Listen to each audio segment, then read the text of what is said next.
Koda, how easy or difficult is it to kind of ignore the hot seat talk when the athletic director's out there saying, hey, Coach Sumlin needs to win this year?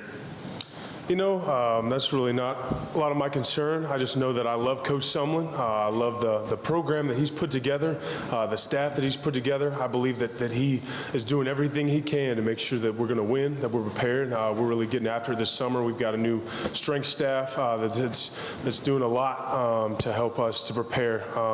There's a lot of stuff that goes on behind the scenes that people just don't see. Some stuff that we're doing to prepare to really go out there and do all the little things that are necessary for us to go and prepare to win. So let's go right side here, back row. Chuck Furlow, Auburn Network. I've been to Kyle Field a couple of times. It's some kind of place. What's it like to run out on that field with all that excitement? I've never seen a fan base doing their sawing and all that stuff they do. That just seems like a great place to play. Yeah, it's ridiculous. I remember sitting in the locker room before my first game, my freshman year, and someone just cracked the door open, and I heard the stands chanting, A-G-G-I-E-S.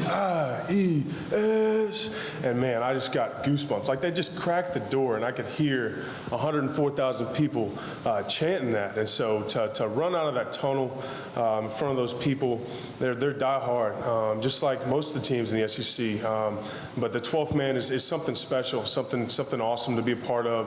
Got my Aggie ring. Aggies talk about the Aggie Network. It's something special to be a part of, and I love every second of running out on that field and getting to play for the 12th man.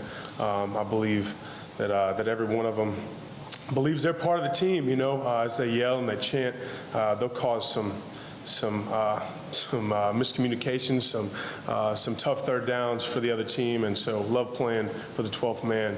It's awesome to be a part of. Let's go here to the left side in the front row. Dan Matthews, GridironNow.com. How much does Coach Turner's Marine Corps service come up with you guys, and does he run you guys almost like a platoon? Yeah, he's awesome. Really holds us to a high standard, just like a military guy, just like you would expect a military guy to. He's also from Boston, so he's got a Boston, Massachusetts accent, and he'll really get after it and make sure that we're violent and we're physical and we're doing all the little things. It's not a 2.5-inch step, it's a 2-inch step. And so little things like that, he's awesome. Has really helped our offensive line to go to the next level. Love that coach. I'd do anything for him. Let's go right here in the middle aisle on the camera. Hi, Molly Walsh with the Tuscaloosa News. I'm from Boston, and I just want to know where you picked that up. Yeah, just hearing it from him so much. You know, we're around him all the time. He'll even say, he went on vacation for a week this past week or so, and said, I just need to get away.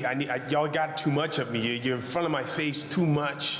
So I'm going to go, and it'll be good for you. You're just sick of hearing my voice. And so we've just been around him so much that you pick it up. He's awesome. I don't even know if he knows that I can imitate his voice like that, but he'll hear it now. So I love him to death. He's the best. So front row here on the left side. Koda, Ben Baby from the Dallas Morning News. How much will the experience for all the young guys last year benefit them going into this year? I think we've got a lot of young guys that got a lot of experience, especially on the offensive line. We were really young last year, so that gave some young guys the opportunity to step up, to really fill those roles, and I think that we'll be prepared. Those guys are leaders now. They know how it works, and the offseason has been awesome alongside those guys, being able to really work hard and know what it takes to be great. Let's go right side here, front row.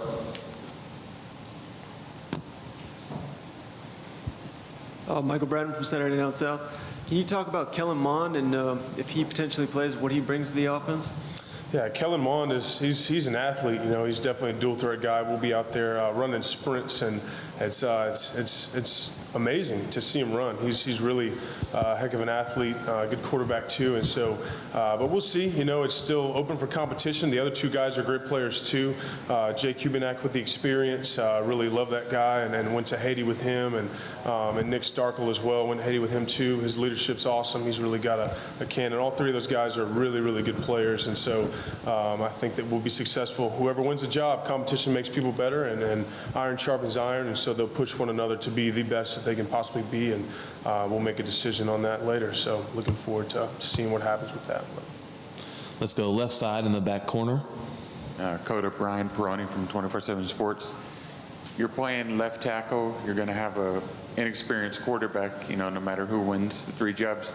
You were a defensive end, a tight end in high school, you know, we're on the right side last year. Is there extra pressure on you, you know, manning that left side, especially with an inexperienced QB? Yeah, you know, pressure is something you put on yourself, and so as a coach's kid, that's what my dad tells me, and so I just try and take that in stride and know that the standard is high. You know, the standard is winning, whatever position you're at and wherever you're playing, and so I wouldn't say there's pressure. I know that I'm going to do whatever it takes to help my team win, and looking forward to getting after it this season. Left side here, second row. Matt Stevens, Montgomery Advertiser. You're now into year 2 under Coach Mazzoni. Everybody, I think, would pretty much admit Noel's a little different. Just talk a little bit about what bullet points he brought to the table that you feel like you can get better at this year. Yeah, so we really have a well-rounded offense. We're about 50-50 pass and run, which is awesome because it really keeps the defense on their heels. You know, they don't know what's coming when they over-prepare for one or the other. When they adjust to one or the other, it opens the opposite up. And so Coach Mazzoni is an awesome coach and really brings a good, I guess, vibe to the offense. Really love playing for him. Also here on the left side in the front row. You know, Koda, last year, I know you were in contention for the starting job. Ultimately, you know, more backup last year. This year, you know, you'll be starting at tackle. What did you learn from that whole experience last year, and kind of how did that make you? How did that develop you going into this year?